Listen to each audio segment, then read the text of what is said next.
Odeia a nossa igreja, porque enquanto houver um sacerdote consagrado ao Senhor, porque todos deviam saber que aquelas mãos do sacerdote, que apesar de ser homem, ele é um ungido de Deus, reconhecido pelo Pai Eterno, de maneira que nenhum pedaço de pão aconteça um milagre, uma transubstanciação, transformado pelas mãos daquele sacerdote, no corpo e sangue de nosso Senhor Jesus Cristo. Essas mãos do sacerdote, o demônio as odeia intensa e terrivelmente. O demônio detesta-nos, a nós católicos, porque temos a Eucaristia, porque a Eucaristia é uma porta aberta para o céu. E é a única porta. Sem a Eucaristia, ninguém entra no céu. Qualquer pessoa que esteja a agonizar, Deus coloca-se ao lado dessa pessoa, sem importar a que religião pertence ou às suas crenças. O Senhor revela-se e diz-lhe carinhosamente, com muito amor e misericórdia: eu sou teu Senhor. E se essa pessoa pede perdão e aceita esse Senhor, acontece algo difícil de explicar. Jesus leva imediatamente essa alma, onde se está a celebrar uma missa nesse momento, e essa pessoa recebe o viático, que é uma comunhão mística, porque só quem recebe o corpo e o sangue de Jesus Cristo pode entrar no céu. É algo místico, é uma graça imensa que nós temos na Igreja Católica. É uma graça que Deus deu à nossa igreja. E muita gente fala mal desta igreja, mas através dela recebem a salvação e vão para o purgatório. E lá continuam se beneficiando da graça da Eucaristia. Salvam-se, vão para o purgatório, mas salvam-se. Por isso, o demônio odeia tanto os sacerdotes, porque enquanto houver um sacerdote, há umas mãos que consagram o pão e o vinho e transformam-nos no corpo e sangue de Jesus Cristo. Por isso, temos que rezar muito pelos sacerdotes, porque o demônio ataca-os constantemente. Nosso Senhor mostrou-me tudo isso. Além disso, temos os sacramentos. Só através do sacerdote temos o sacramento da penitência, por exemplo. Só através do sacerdote obtemos o perdão das nossas culpas. Sabem o que é o confessionário? É um lavatório de almas, não com água e sabão, mas sim com o sangue de Cristo. Quando a minha alma ficou suja, negra com o pecado, se eu me confessasse, teria sido lavada com o sangue de Cristo. Além disso, romper-se-iam as correntes que me atavam ao maligno. Não haveria então demônio de detestar os sacerdotes? Mesmo aqueles sacerdotes que são grandes pecadores têm o poder de absolver os pecados. E o Senhor foi me mostrando como na ferida do seu coração há coisas que passam acima da inteligência do homem, mas que são realidades espirituais e são de verdade mais reais. Através dessa ferida, uma alma sobe ao estrado divino, ao estrado da misericórdia divina, à porta da misericórdia. Sobe e no coração de Jesus, eterno sacerdote, Jesus põe a sua cruz sangrando no seu eterno presente e aquela alma fica limpa. Agora eu via como a minha alma ficou limpa na confissão e em cada pecado que confessei, nosso Senhor rompeu o laço que me unia a Satanás. Pena foi ter me afastado da confissão, mas tudo isso só acontece através do sacerdote. E todos os outros sacramentos só os recebemos também através do sacerdote. Por tudo isso, temos a obrigação e o dever de rezar por eles, para que Deus os proteja, os ilumine e os guie. É por tudo isso que o demônio odeia terrivelmente a Igreja Católica e os sacerdotes. Gostaria de vos falar da grande graça do sacramento do matrimônio. Quando entras na igreja, no momento do teu casamento, no momento em que dizes o sim, que te comprometes a ser fiel na saúde, na doença, na riqueza, etc. Sabem a quem prometemos? Nada mais, nada menos que a Deus Pai. Ao nosso Deus fascinam-lhe os casamentos. Ele é a única testemunha quando dizemos essas palavras. Todos nós, quando morrermos, veremos esse momento no nosso livro da vida. Sabem que nesse momento vislumbramos um dourado indescritível, um brilho intenso. Deus Pai escreve essas palavras no livro com letras douradas, belíssimas. Nesse momento em que tomamos o corpo e o sangue de Jesus, estamos a fazer um pacto com Deus e com a pessoa por nós escolhida, para compartilharmos juntos uma vida. Quando pronunciamos essas palavras, estamos a pronunciá-las à Santíssima Trindade. No dia do meu casamento, vi que quando eu e o meu marido recebemos a Sagrada Eucaristia, já não éramos dois, mas sim três, nós dois e Jesus. Porque de imediato, quando comungamos Jesus, ele nos une como um só.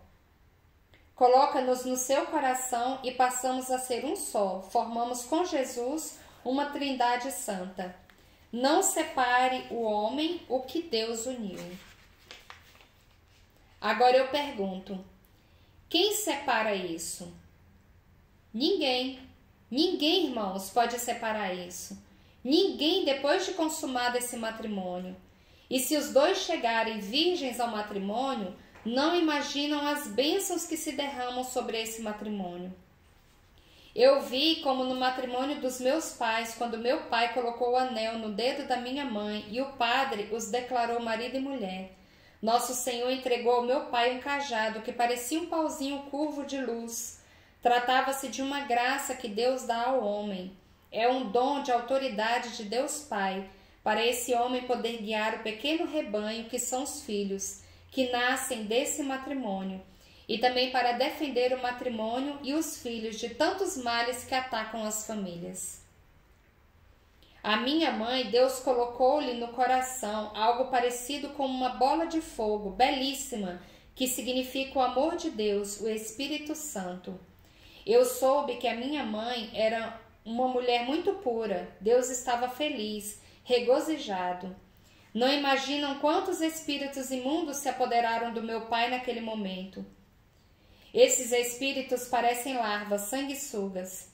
Sabem que quando alguém tem relações fora do matrimônio, de imediato, os espíritos malignos pegam-se por todos os lados na pessoa, começam pelos seus órgãos sexuais, apoderam-se da carne, dos hormônios, lançam-se no cérebro, tomam a hipófise, a pituitária e toda a parte neurológica do organismo da pessoa e começam a gerar uma quantidade de hormônios que a levam a instintos baixos.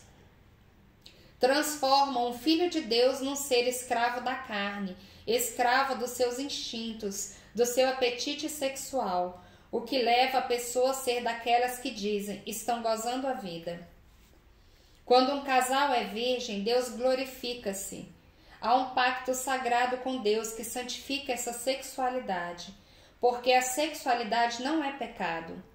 Deus deu-a como bênção, porque a sexualidade é Deus e o casal.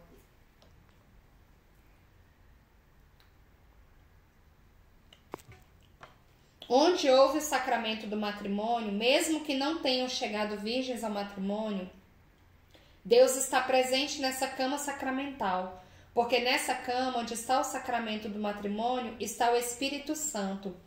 Até nas refeições desse casal está a presença do Senhor Deus, que abençoa esse alimento. Deus fica encantado com os matrimônios, fica feliz de ir com eles para a sua nova vida, começar juntos uma nova vida. O casal e o Senhor formam uma trindade. É pena que muitos casais não saibam, não tenham essa noção, nem pensem em Deus. Casam só por tradição, não por fé. Só pensam em sair da igreja para ir festejar, beber, comer, lua de mel, porque não há nenhum mal. O mal está em deixar o Senhor fora disso tudo. Como eu fiz, que deixei o Senhor na rua. Nem pela cabeça me passou convidar o Senhor a entrar na minha vida nova, na nossa casa. Porque Ele gosta que o convidemos a entrar e a estar conosco em tudo, em todo momento. nas alegrias e nos momentos menos bons, que sintamos a sua presença. Mas no sacramento do matrimônio, o Senhor está presente mesmo sem ser convidado. Mas que bom seria se estivéssemos conscientes dessa presença. No matrimônio dos meus pais, o mais lindo foi que Deus restituiu ao meu pai os dons e a graça perdidos, casando com a minha mãe, que era uma mulher pura de sentimentos e virgem. Sarou meu pai, a sua sexualidade desordenada e suja. Mas como ele era muito macho e os amigos começaram a envenená-lo, dizendo-lhe que não deixasse que a mulher o envolvesse e o dominasse, que devia seguir a vida que tinha antes de mulherengo, festas, e ele, 15 dias depois de casado, terminou num bordel, para demonstrar aos amigos que continuava a ser o mesmo, que não se deixava dominar pela mulher. Sabe onde terminou o cajado de autoridade e proteção que Deus lhe tinha dado? O demônio levou. E todos aqueles espíritos malignos, aquelas coisas imundas, voltaram a pegar-se a ele. O meu pai transformou-se de pastor do seu rebanho em lobo da sua família e da sua casa. Quando alguém é infiel ao seu casamento, está sendo infiel a Deus. Está faltando a palavra no juramento que fez a Deus e à pessoa com quem se casou, no dia do seu casamento. Não está cumprindo o que prometeu. Se alguém tenciona não ser fiel ao seu casamento, é melhor não casar. O Senhor diz-nos: se tu és infiel, vais condenar-te. Se não vais ser fiel, não cases. Filho, pede-me a graça de ser fiel à tua esposa, ao teu esposo e a Deus. Quantos males vêm para o matrimônio pela infidelidade? Aquele marido que vai a um bordel ou que é infiel com a secretária, por exemplo, e apesar das precauções do preservativo, contrai um vírus. Apesar do banho, aquele vírus não morreu e mais tarde, quando tem relações com a esposa, aquele vírus entra na mulher e fica alojado ali, no fundo ou no útero. Mais tarde forma uma úlcera.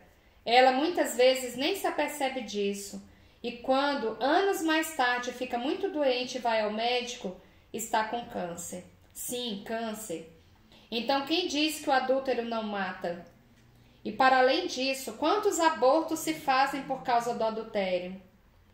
Por exemplo, quantas mulheres que foram infiéis ficaram grávidas? E para que os maridos não descobrissem, recorrem ao aborto, matam um inocente que não pode falar nem defender-se. Estes são alguns exemplos. O adultério mata de muitas e diversas formas. Depois ainda temos o descaramento de reclamar contra Deus, quando as coisas não correm bem, quando temos problemas, quando aparecem doenças, quando somos só nós que as buscamos com os nossos pecados, atraímos o mal para a nossa vida. Por trás do pecado está sempre o maligno. Abrimos as portas do maligno quando pecamos tão gravemente. E depois ainda nos queixamos que Deus não nos ama. Onde está Deus que permitiu isso ou aquilo? Que grande descaramento nosso! Sabiam que Deus é o rochedo que protege os matrimônios? Ai daquele que tente destruir um matrimônio. Quando alguém tenta destruir um matrimônio, bate contra essa rocha que é Jesus. Deus defende o matrimônio, nunca duvidem disso. Também quero dizer-vos que devem ter muito cuidado com aquelas sogras que se metem no matrimônio dos filhos, para indispô-los, causando-lhes problemas na sua relação. Mesmo que não goste muito daquele genro ou daquela nora, com razão ou sem ela, eles já estão casados, e agora já não há nada a fazer. Por isso, a única coisa a fazer é rezar por eles. Rezem por esse matrimônio e calem-se. Muitas mulheres condenaram-se por se meterem no matrimônio dos filhos. Isto é um pecado grave. Se veem que alguma coisa está mal, que um deles ou os dois estão a pecar, calem-se e rezem. Peçam a Deus por eles. Peçam auxílio a Deus. Também podem reunir o casal e falar com os dois, pedindo-lhes que salvem o seu matrimônio, que olhem pelos seus filhos, que o matrimônio é para se amar, doar e perdoar mutuamente. Deve-se lutar pelo matrimônio, mas nunca interferir de outra forma e muito menos tomar partido por um ou por outro. Falou sobre o quarto mandamento, honrar pai e mãe. Jesus continuava a mostrar-me tudo. Já lhes contei como fui mal agradecida com meus pais, como me envergonhava deles, como os maldizia e os renegava, por eles serem pobres e não poderem dar tudo o que as minhas amigas ricas tinham. Eu tinha sido uma filha ingrata, ao ponto de dizer que aquela não era minha mãe, porque pareciam inferiores a mim. Foi espantoso ver o resultado de uma mulher sem Deus. Destrói tudo que se lhe aproxima. Além disso, e o mais grave, é que eu sentia-me e achava-me uma boa pessoa. Eu pensei que no quarto mandamento passava bem no meu julgamento, porque os meus pais bem caro me tinham custado, tanto dinheiro que gastara com eles, com as doenças deles, porque tudo analisava com dinheiro, porque eles tiveram doenças graves antes de morrerem. Foi o meu marido que as financiou, e eu dizia: olhem esses dois desavergonhados, não deixaram nem um centavo de herança, e ainda tive de gastar uma fortuna com eles. Mas os pais das minhas amigas deixam bens, e o Senhor mostrou como eu analisava tudo através do dinheiro, pois até meus próprios pais manipulei. Quando tinham dinheiro e poder, até deles me aproveitei. Com o dinheiro me endeusei e até a eles pisei. Sabem o que mais me doeu? Foi ver ali os meus pais, o meu pai a chorar, ver que tinha sido um bom pai, que tinha ensinado a filha a ser trabalhadora, lutadora, empreendedora, que devia ser honrada e que só quem trabalha vai em frente. Mas esqueceu-se de um pormenor, que eu tinha alma e que ele era o meu evangelizador com o seu testemunho. A minha vida começou a afundar-se com o exemplo que ele me deu. Ele via agora com profunda dor a responsabilidade que tinha diante de Deus, porque quando ele era mulherengo e dizia-se feliz, gabando-se diante da minha mãe e a toda a gente que era muito macho, porque tinha muitas mulheres e podia conquistá-las a todas. Além disso, bebia demais, fumava. Ele até era uma boa pessoa, mas com esses vícios que ele não identificava como tal, pois achava serem virtudes. Era muito orgulhoso. Eu que era uma criança e via como a minha mãe se enchia de lágrimas quando meu pai falava de outras mulheres, começava a encher-me de raiva, de ressentimento, de fúria. O ressentimento começa com a morte espiritual. Eu senti uma raiva espantosa ao ver como meu pai humilhava minha mãe diante de toda a gente e como lhe causava tantas lágrimas e ela nada dizia. Aí começou a minha rebeldia. Quando adolescente, dizia à minha mãe: eu nunca vou fazer como a mamãe. A mamãe joga a dignidade das mulheres abaixo. Por causa disso, nós, as mulheres, não valemos nada. Toda a culpa é das mulheres como a mamãe, sem dignidade, sem orgulho, que deixam que os homens as pisem e humilhem. Eu dizia ao meu pai quando já era uma adolescente: pai, preste atenção. Eu nunca vou deixar que nenhum homem faça a mim o que o papai fez à minha mãe, jamais. Se um dia um homem me for infiel, eu vingo-me, faço o mesmo, para que ele aprenda. O meu pai bateu-me e gritou-me: como se atreve, menina? Eu não sei por que o meu pai tão machista. Eu disse-lhe: está bem, pode bater-me, mas se eu um dia casar e meu esposo me for infiel, eu vingo-me, faço-lhe o mesmo, para que os homens compreendam e vejam como sofre uma mulher quando um homem a pisa e humilha dessa forma. Enchi-me de todo esse ressentimento e de ódio. Sabem, sentia tanta raiva que isso fez da minha vida uma rebeldia. Comecei a viver com esses desejos de defender a mulher. Comecei a defender o aborto, a eutanásia, o divórcio e aconselhava todas as mulheres que conhecia que se o marido lhes fosse infiel, deviam vingar-se. Eu nunca fui infiel, fisicamente, mas fiz mal a muita gente com esses conselhos. Quando já tinha dinheiro, comecei a dizer à minha mãe: mamãe, separe-se do papai. Mesmo assim, eu gostava do meu pai. É impossível a senhora aguentar um homem assim. Tenha dignidade, faça-se valer, mãe. Sabem por que eu amei o meu pai? Porque a minha mãe foi uma mulher boa, que nunca nos ensinou a odiar, nem mesmo ao meu pai, nem a ninguém. Imaginem só, eu queria divorciar os meus pais, mas a minha mãe dizia: não, filha, não posso, eu sofro, mas sacrifico-me por vocês. Vocês são 7 e eu sou só uma. Eu sacrifico-me porque o teu pai é um bom pai. Eu seria incapaz de separar-me dele e deixá-los a vocês sem pai. Além disso, se me separo dele, quem vai rezar para que o teu pai se salve? Sou eu que posso pedir por ele, para que ele encontre salvação, porque a dor e o sofrimento que me causa, eu uno-os às dores que Jesus sofreu na cruz. Todos os dias vou à igreja e em frente ao sacrário eu digo: Senhor, este sofrimento não é nada, eu uno a tua cruz, para que se salvem o meu marido e os meus filhos. Eu entrego teu pai a Jesus atado com um terço. O demônio puxa-o para baixo, fazendo-o pecar, mas eu puxo-o para cima com um terço e levo-o em frente ao Santíssimo no sacrário e digo a Jesus: Senhor, aqui está. Confio que não me deixarás morrer sem vê-lo convertido. Senhor, não só te peço pelo meu marido, mas também te peço por todas as mulheres que estão a passar pelo mesmo, especialmente por aquelas mulheres que, em lugar de estar de joelhos, pedindo-te pelos seus maridos e filhos, estão nas mãos de bruxos, adivinhos ou a fazer o mesmo, entregando as suas almas e as suas famílias nas garras do maligno. Senhor, peço-te por essas mulheres, por essas famílias. Sabem, o meu pai converteu-se 8 anos antes de morrer.